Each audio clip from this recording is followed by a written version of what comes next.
સહજાત્મ સ્વરૂપ પરમ ગુરુ.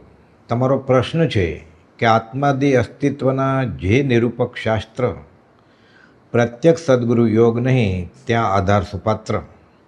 આત્મસિદ્ધિ શાસ્ત્રની 13મી ગાથા અને સાથે સમયસરની ગાથા 317મી ટાંકી પૂછ્યું કે વિશેષ જ્ઞાનની ચતુરાઈ સર્પને દૂધ સાકર પીવડાવવા જેવું છે અને ઝેર વધારવા જેવું છે એ કઈ રીતે? આ બંને બરોબર છે. જ્યાં જ્યાં જે યોગ્ય છે ત્યાં સમજવું તે જીવની પાત્રતાથી આ નક્કી થાય છે કે મુમુક્ષપણું ખીલ્યું છે કે નહીં. કૃપાદેવે વચનામૃત 693માં બોધ્યું છે કે જ્ઞાન માર્ગ દુરારાધ્ય છે. પરમ અવગાઢ દશા પામ્યા પહેલાં તે માર્ગે પડવાના ઘણા સ્થાનક છે. સંદેહ, વિકલ્પ, સ્વચ્છંદતા, અતિ પરિણામીપણું એ આદિ કારણો વારંવાર જીવને તે માર્ગે પડવાના હેતુઓ થાય છે અથવા ઉર્ધ ભૂમિકા પ્રાપ્ત થવા દેતા નથી. વચનામૃત 866માં પણ લખ્યું કે દ્રવ્યાનુયોગ પરમ ગંભીર અને સૂક્ષ્મ છે. નિર્ગ્રંથ પ્રવચનનું રહસ્ય છે. શુક્લ ધ્યાનનું અનન્ય કારણ છે. શુક્લ ધ્યાનથી કેવળ જ્ઞાન સમુત્પન્ન થાય છે. મહાભાગ્ય વડે તે દ્રવ્યાનુયોગની પ્રાપ્તિ થાય છે.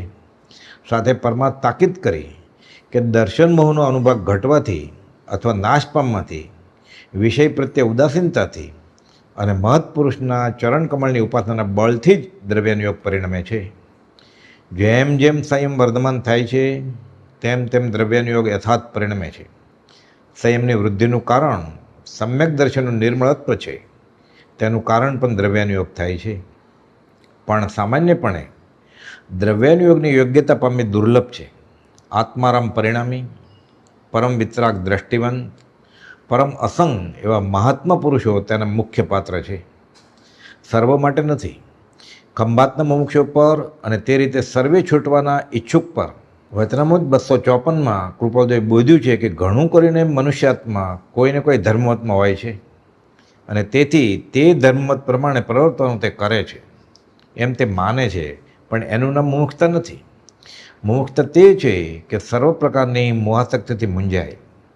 મુમુક્ષુ મોક્ષની ઈચ્છાવાળો, સંસારથી છૂટવાની જેની અભિલાષા છે તે જૈન સંબંધી સર્વ ખ્યાલ ભૂલે જ છૂટકો છે.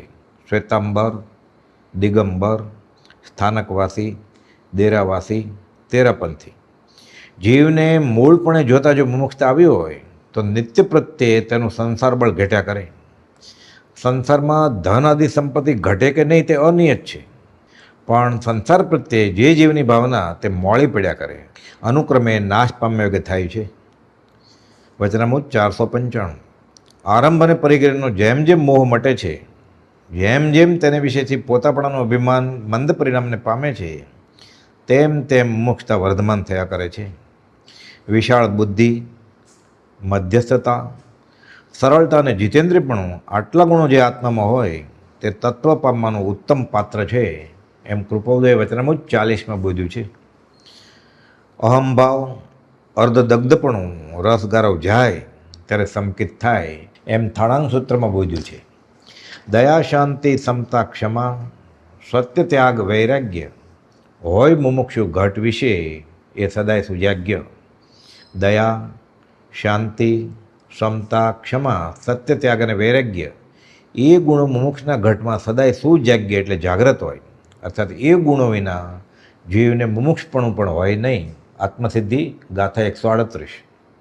વચનામૃત 653માં કૃપાદેવે બોધ્યું કે આત્મહેતુભૂત એવા સંગ વિના સર્વ સંગ મુમુક્ષુ જીવે સંક્ષેપ કરવા ઘટે છે, કેમ કે તે વિના પરમાર્થ આવિર્ભૂત થવો કઠણ છે.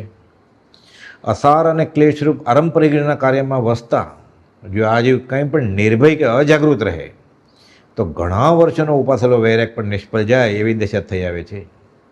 એવી નિત્ય પ્રત્યે નિશ્ચય સંભાળીને નિરૂપાય પ્રસંગમાં કમતા ચિત્તે ન છૂટે પ્રવૃત્તિ ઘટે છે. એ વાતનું મુમુક્ષુ જીવે કાર્ય, ક્ષણે ક્ષણે અને પ્રસંગે પ્રસંગે લક્ષ્ય રાખ્યા વિના મુમુક્ષતા રહેવી દુર્લભ છે. અને એવી દશા વેદ્યા વિના જીવને મુમુક્ષપણું પણ સંભવે નહીં એમ વચનામૃત 561માં બોધ્યું છે.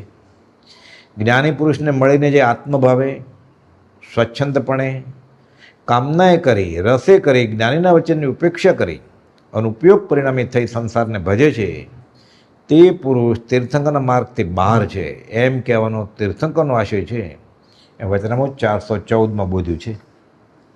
શિક્ષાપાઠ 12 મોક્ષમાળા ઉત્તમ ગૃહસ્થ અંગે કૃપાદેવે બોધ્યું છે કે સામાયિક, ક્ષમાપના, ચોવ્યાર, પ્રત્યાખ્યાન ઇત્યાદિ યમ નિયમને સેવે છે, શાસ્ત્રનું મનન કરે છે અને બને ત્યાં સુધી ઉપજીવિકામાં પણ માયા કપટ વગેરે કરતો નથી. યથાશક્તિ શાસ્ત્ર સંચય જેના ઘરમાં રહ્યો છે, અલ્પ આરંભથી જે વ્યવહાર ચલાવે છે તે ઉત્તમ ગૃહસ્થ કહી શકાય. શ્રાવકપણું કે મુમુક્ષતા એટલે શું? શ્રાવક કુળમાં જન્મ્યા એથી કરીને શ્રાવક, એ વાત આપણે ભાવે કરીને માન્ય કરવી જોઈતી નથી એમ કૃપાદેવે બોધ્યું છે. અહીં કહે છે કે જોઈતા આચાર, જ્ઞાન, શોધ કે એમાંના કંઈ વિશેષ લક્ષણો હોય તેને શ્રાવક માનીએ તો તે યથાયોગ્ય છે.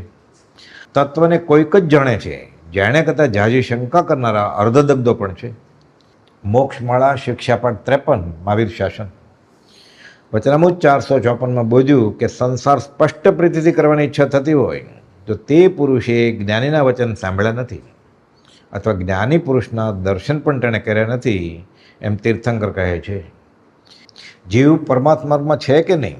પરમાત્માનું લક્ષણ એ છે કે અપરમાત્માને ભજતા જીવ બધા પ્રકારે કાયર થયા કરે, સુખે અથવા દુઃખે. દુઃખમાં કાયરપણું કદાપી બીજા જીવોનું પણ સંભવે, પણ સંસાર સુખની પ્રાપ્તિમાં પણ કાયરપણું, તે સુખનું અણગમવાપણું, નિરસપણું પરમાત્મ જ્ઞાની પુરુષને હોય છે એમ વચનામૃત 459માં કૃપાદેવે સ્પષ્ટ પ્રકાશ્યું છે. તેવું નિરસપણું જેને પરમાર્થ જ્ઞાને અથવા પરમાર્થ જ્ઞાની પુરુષના નિશ્ચય થવું સંભવે છે, બીજા પ્રકારે થવું સંભવતું નથી.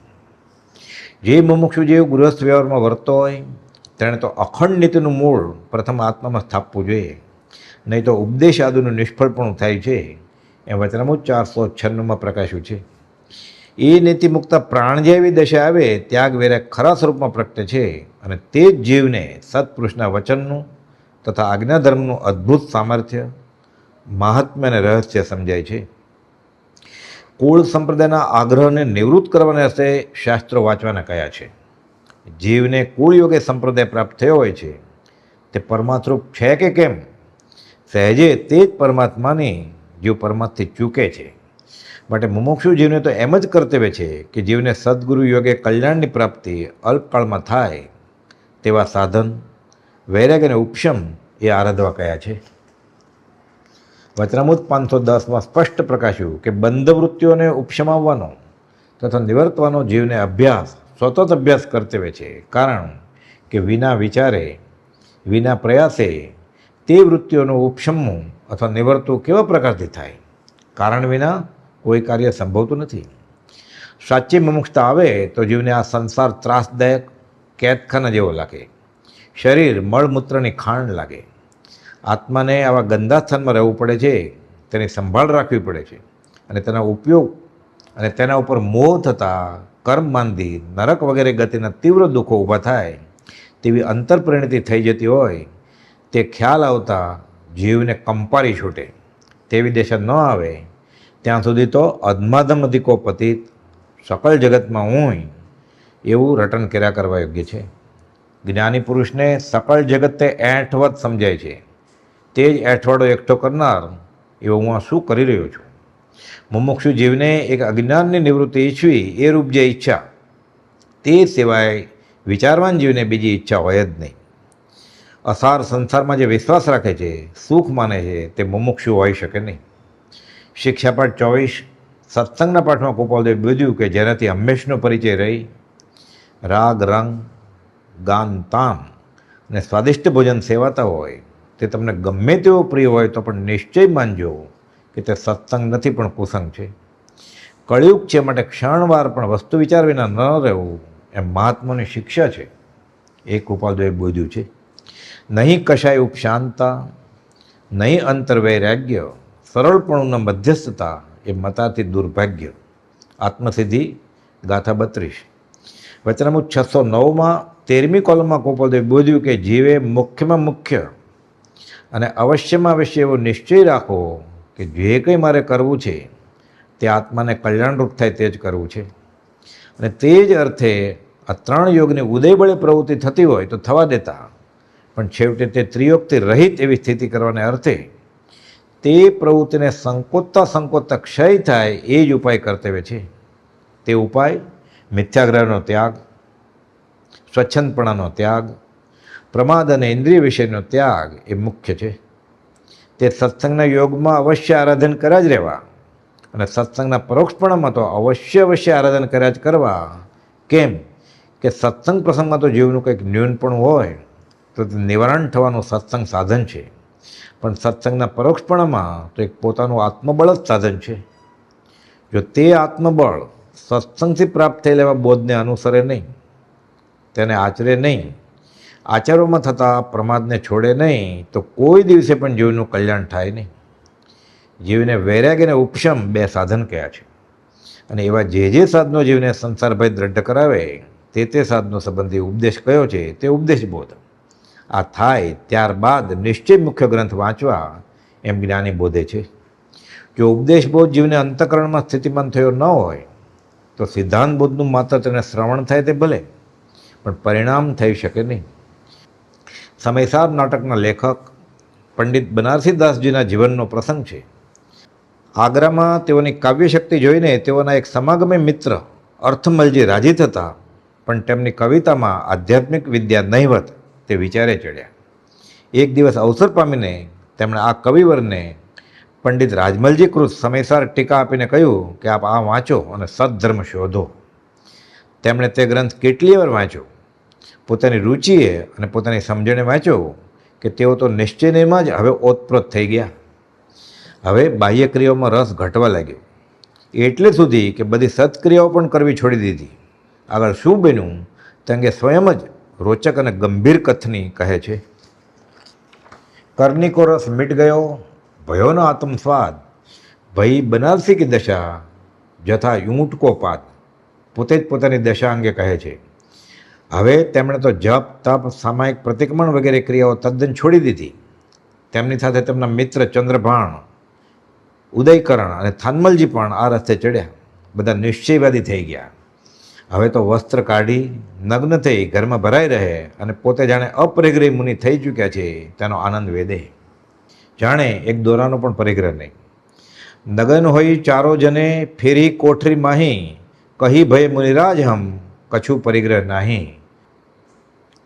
આ રીતે કાવ્ય કડી રચી. સદભાગ્યે પંડિત રૂપચંદજીનું આગ્રામાં આગમન થયું. આ પંડિતજી સમજી ગયા કે અત્યારે એકાંતે ચડી ગયા છે અને નિશ્ચય અધ્યાત્મમાં ઉતરી ગયા છે. તેઓએ તેમને ગોમઠથર ગ્રંથ વાંચી ઊંડા ઉતરી વિચારવા જણાવ્યું. જ્ઞાન અને ક્રિયાનો સમ્યક સમન્વય સમજતા ચેતી ગયા અને પાછા વળ્યા. પોતે જ લખે છે કે તપ બનારસી ઓહરી ભયો સ્યાદવાદ પરિણતિ પરિણમ્યો.